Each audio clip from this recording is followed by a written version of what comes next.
Hachette Audio presents Seeing Red, written by Sandra Brown, read by Victor Slezak. Prologue. Did you think you were going to die? The Major pursed his lips with disapproval. That question wasn't on the list I approved. Which is why I didn't ask it while the cameras were rolling, but there's no one here now but us. I'm asking off the record. Were you in fear of your life? Did dying cross your mind? I didn't stop to think about it.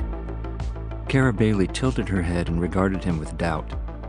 That sounds like a canned answer. The 70-year-old gave her the smile that had won him the heart of a nation. It is.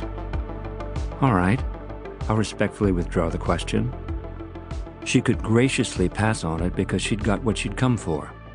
The first interview of any kind that the Major had granted in more than 3 years.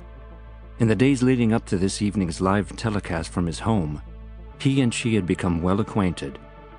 They'd engaged in some lively discussions, often taking opposing views. Kerra looked up at the stag head mounted above his mantel. I stand by my aversion to having the eyes of dead animals staring down at me. Venison is food, and keeping the herd thinned is ecologically necessary to its survival. Scientifically, that's a sound observation.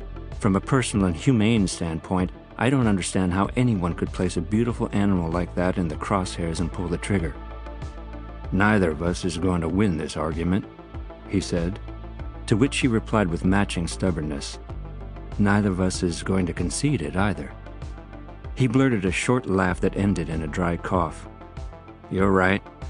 He glanced over at the tall gun cabinet in the corner of the vast room, then pushed himself out of his brown leather lazy-boy, walked over to the cabinet, and opened the window pane front.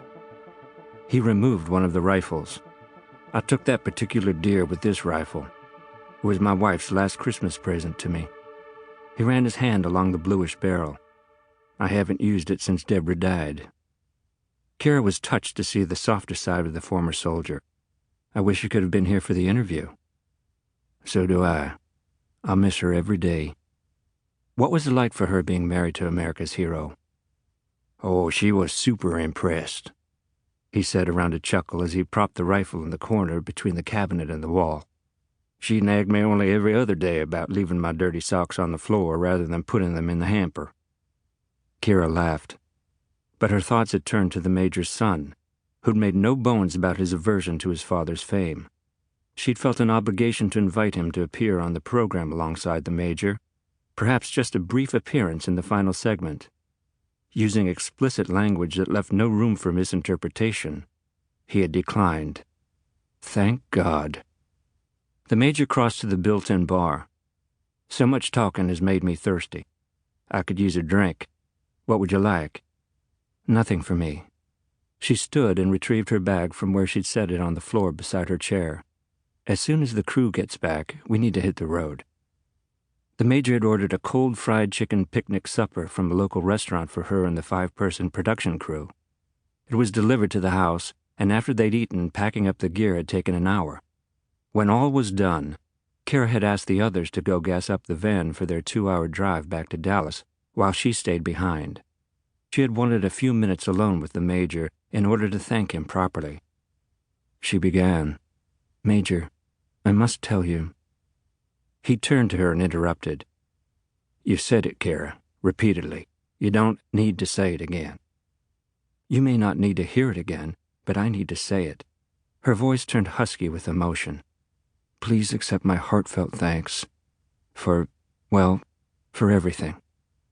I can't adequately express my gratitude. It knows no bounds. Matching her solemn tone, he replied, You're welcome. She smiled at him and took a short breath. May I call you every once in a while? Come visit if I'm ever out this way again? I'd like that very much. They shared a long look, leaving the many insufficient words unspoken, but conveying to each other a depth of feeling. Then, to break the sentimental mood, he rubbed his hands together. Sure you won't have a drink? No, but I would take advantage of your bathroom. She left her coat in the chair but shouldered her bag. You know where it is. This making the fourth